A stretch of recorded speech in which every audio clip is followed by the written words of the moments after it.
En Mortilianos hablamos sobre la muerte. Bienvenidos.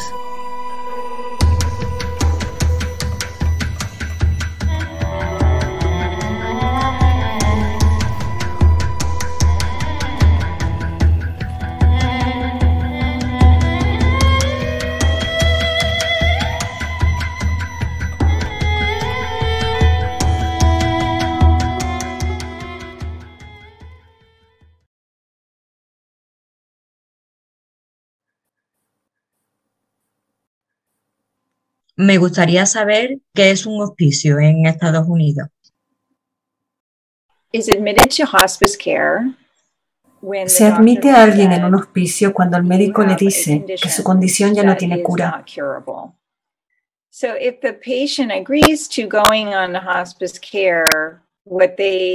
Cuando el paciente accede a ir a un hospicio, significa que ya no quiere volver a un hospital para tratar su problema o recibir tratamientos agresivos, pero sí que quiere que se traten sus síntomas para no sufrir dolor.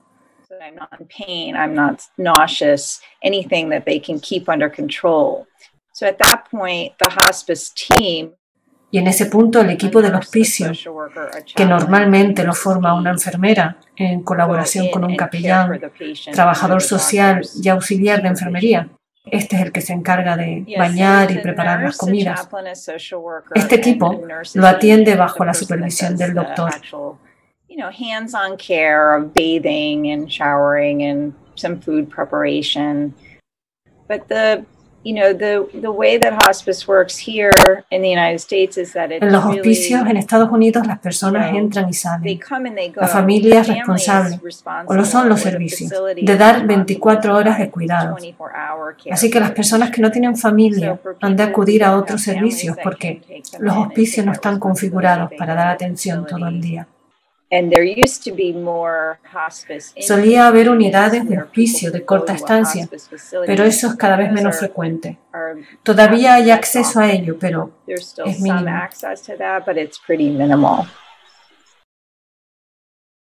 Hola, Susan. ¿Puedes hablarme de cuáles son las preocupaciones fundamentales de las personas que se encuentran en una situación terminal? Sí, esa es una gran pregunta. Muchas veces depende de cuánto tiempo ha estado enferma la persona y lo reciente que es la noticia. Entonces, si se trata de la aparición repentina de una situación terminal, es bastante impactante. Y para personas que están tratando de asimilar eso, hay muchas preocupaciones prácticas que entran en juego, como ¿qué le sucederá a mi familia? ¿Cómo voy a dejar de trabajar? ¿Quién me va a cuidar? Stop working, who's going to take care of me. Y en cuanto a las personas que habían estado enfermas por un tiempo y sabían que no iban a mejorar, a veces saber sobre el hospicio y el ir al hospicio puede ser un alivio, ya que no tienen que seguir yendo al hospital y sometiéndose a cirugías o tratamientos invasivos. Entonces a veces su nivel de aceptación es diferente y sus preocupaciones son algo diferentes.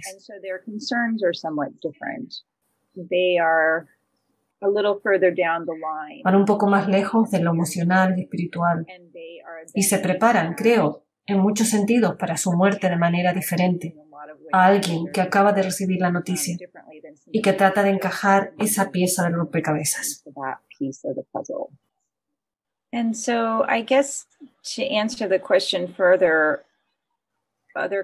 Otras preocupaciones que surgen están tan solo relacionadas directamente con el miedo a morir y con qué le pasará a mi cuerpo. ¿Por qué pasaré? ¿Será doloroso? ¿Voy a perder la cabeza? Hay muchas preocupaciones sobre el deterioro físico.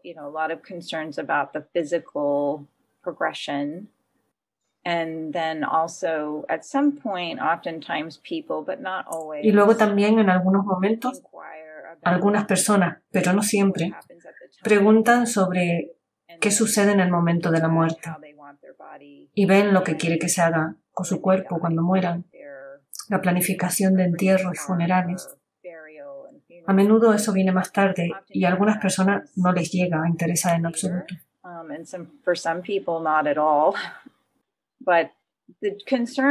Pero las preocupaciones generalmente dejan de ser menos sobre lo que está sucediendo en el mundo y mucho más internas.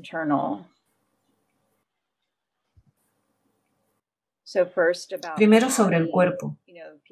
Las personas dejan de involucrarse en el mundo y se enfocan más en su cuerpo, lo que les está sucediendo, y lidian con eso. Y luego, una vez que el cuerpo comienza a sentirse más cómodo o tal vez simplemente está fallando, la atención a menudo se dirige más hacia su vida emocional y espiritual, como sea que ellos lo entiendan. Me gustaría saber, Susan, si en tu experiencia las personas que saben que van a morir son o no reacias a hablar de la muerte. Sí, sí. Siempre hay cierto nivel de miedo, para algunos más que para otros. He conocido a algunas personas que por su edad, al final de su vida, a veces dicen que no tienen miedo y que de hecho están esperando porque al tener cierta edad esperan que suceda, lo que realmente hace la conversación más llevadera.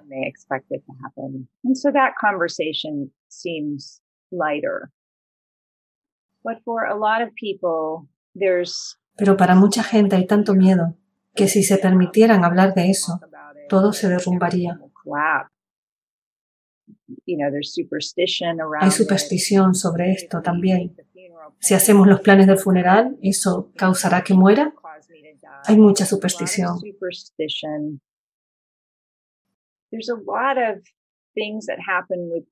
Con los miembros de la familia puede suceder que un miembro de la familia quiera hablar de ello, pero otro no.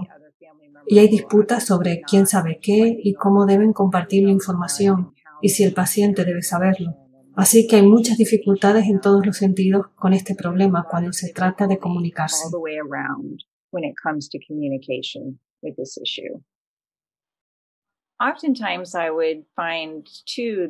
A menudo también he visto que cuando hago una visita y puedo hablar con el paciente directamente, sin ningún familiar ni nadie presente, sucede que cuentan que sospechan que están muriendo, pero que no quieren molestar a los demás y no saben cómo decirlo, porque incluso la comunidad médica, los médicos, a veces se sienten realmente incómodos al decir específicamente que vas a morir pronto.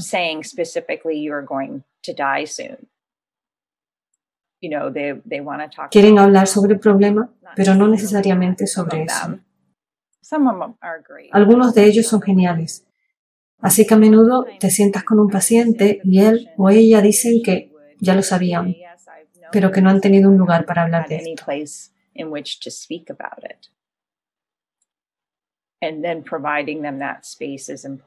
Proporcionarles ese espacio es importante. Creo que es uno de los mayores regalos que he encontrado.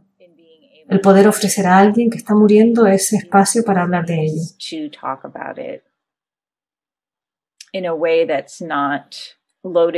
En cierto modo, eso no conlleva nada más que estar presente en esa conversación y dejar que la persona comparta lo que tiene en mente.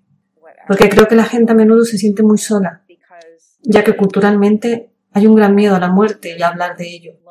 Las personas que están muriendo a veces se sienten muy solas.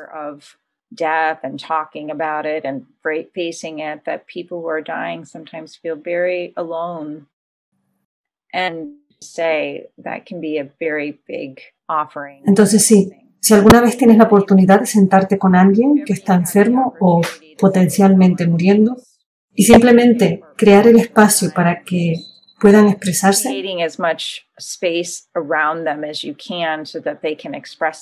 eso es realmente algo maravilloso para ofrecer a alguien.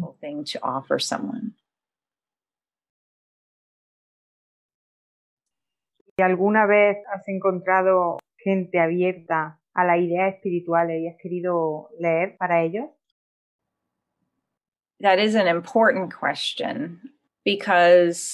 Esa es una pregunta importante, porque yo quiero respetar la tradición de esa persona o su propia práctica, sin imponer la mía. Pero también a veces les leía en privado sin decírselo, o si ellos podían hablar, les preguntaba si podía decir la oración de la luz clara para ellos. if I could say the clear light prayer. So I very early on learned. Desde muy pronto aprendí de memoria la oración de la luz clara, porque estaban hospitales y situaciones en las que no podía tener el libro y lo necesitaba. Necesitaba tenerlo sobre la marcha. Necesitaba tenerlo cuando se estaba muriendo alguien y necesitaba poder hacer la oración, poder estar presente y decir claramente esa oración.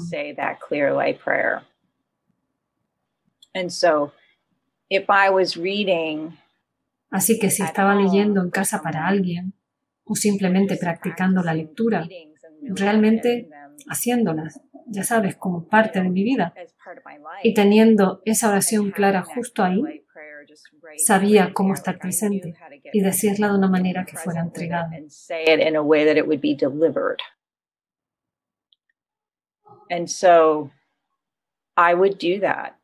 Así que eso es lo que hacía cuando veía a alguien a punto de morir. Si podía, si tenía un momento de tranquilidad y no me molestaba, entregaba esa lectura de la luz clara.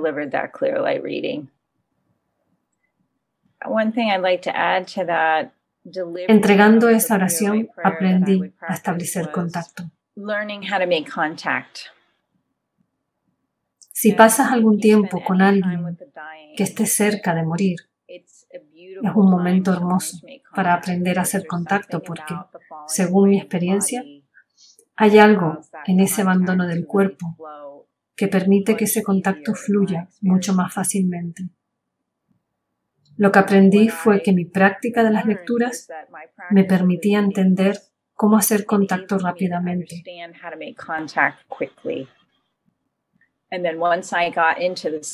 Y luego, una vez que entro en el espacio de hacer contacto, la entrega de la lectura simplemente sucede y puedo hacerlo incluso en voz baja, si están inconscientes.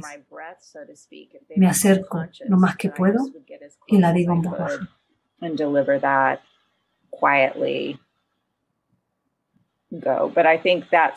Creo que el desarrollo de la habilidad de hacer contacto es útil en muchas situaciones. No sé cuántos aquí han tenido la oportunidad de pasar tiempo con personas que están muriendo, pero yo lo haría. Lo recomiendo altamente.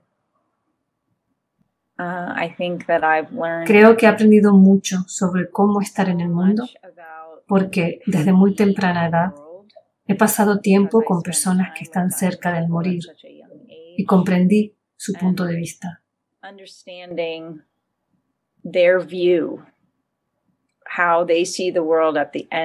Cómo ellos ven el mundo al final. Eso realmente me dio información de cómo vivir desde ese punto de vista en vez de hacerlo al revés. A mí me gustaría preguntar cuál es la reacción de parte de la familia ante el tema de la lectura y si eres tú la que informa o cómo se hace esto con la familia.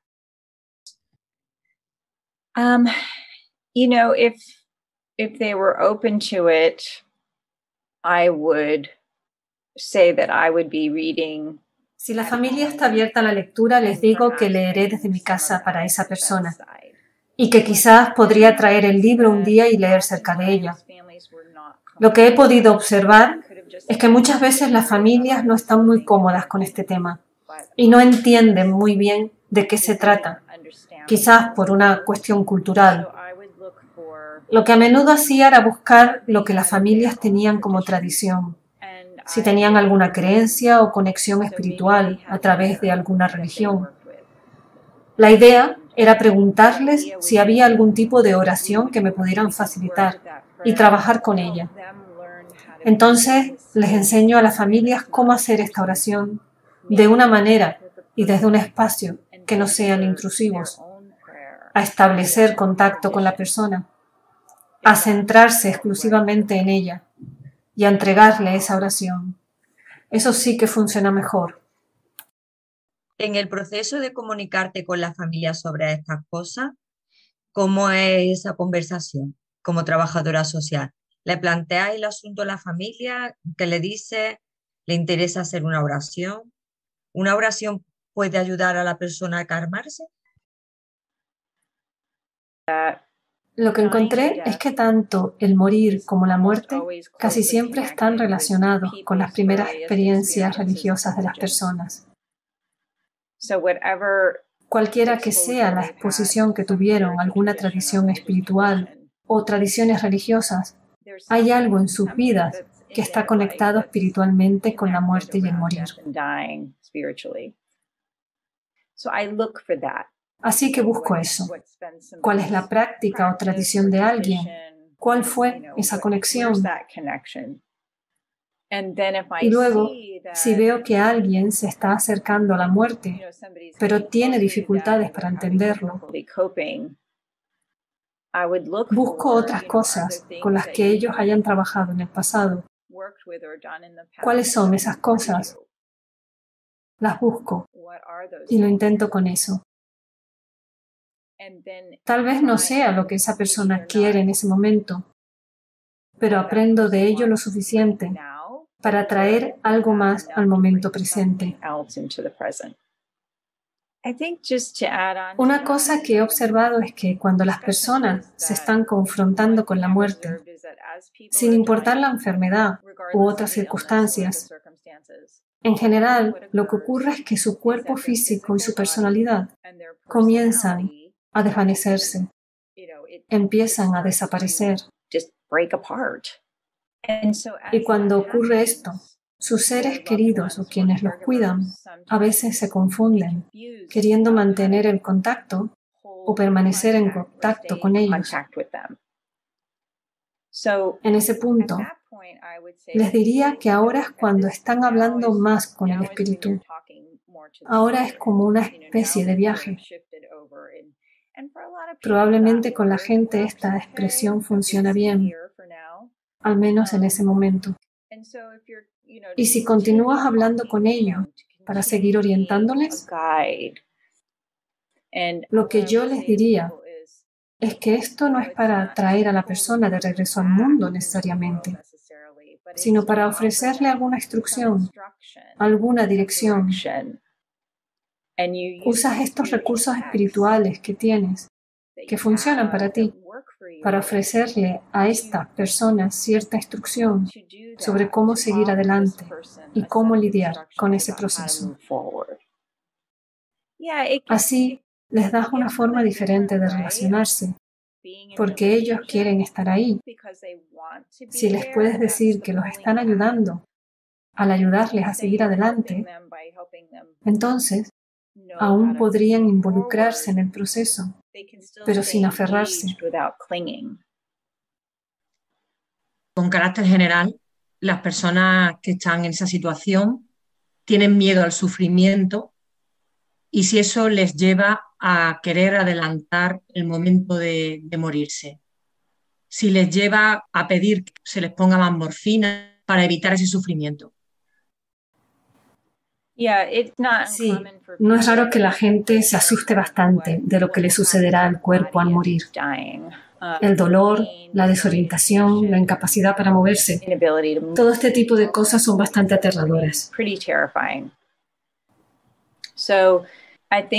Así que creo que lo que ayuda a las personas es simplemente saber que los medicamentos están ahí, saber que el apoyo está ahí. Puede que no necesiten tomarlos al final. Incluso si tienen inclinaciones suicidas o quieren realizar el suicidio asistido de manera proactiva, la idea es que lo que realmente quieren es algo de control.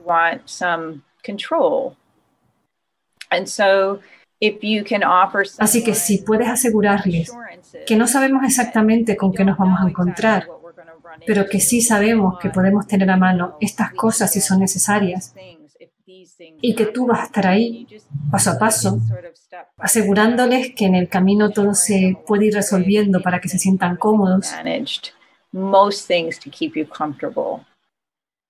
Esta es una conversación que ocurre durante el proceso, que esperar y cómo manejarlo médica y emocionalmente.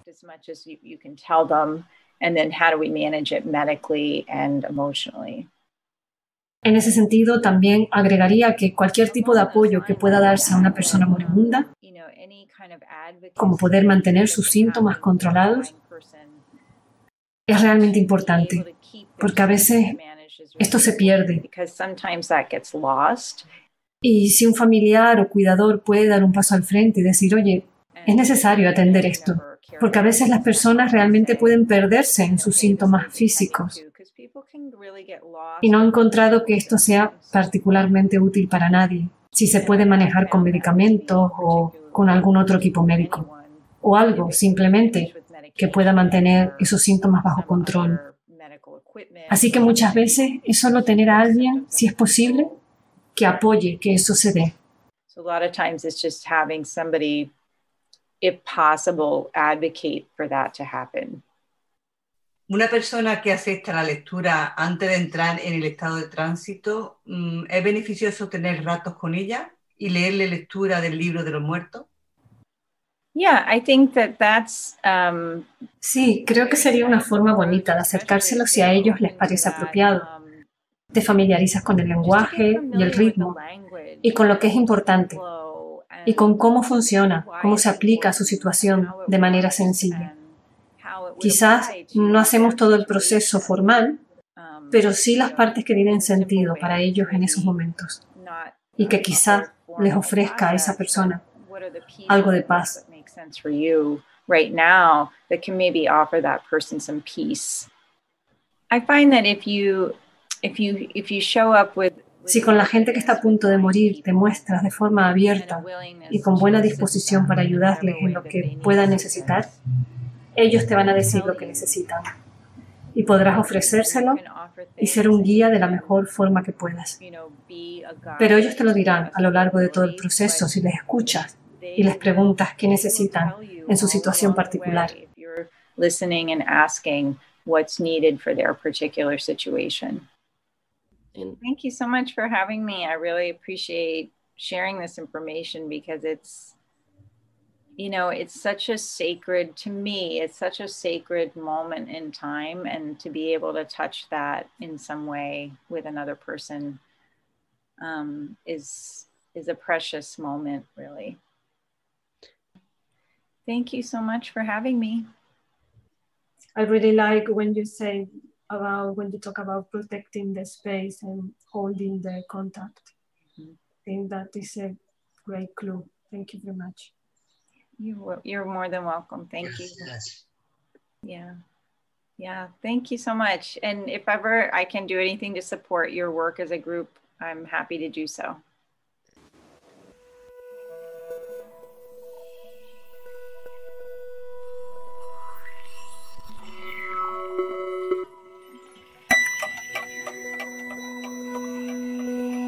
Mors Mortis, Mortilianos.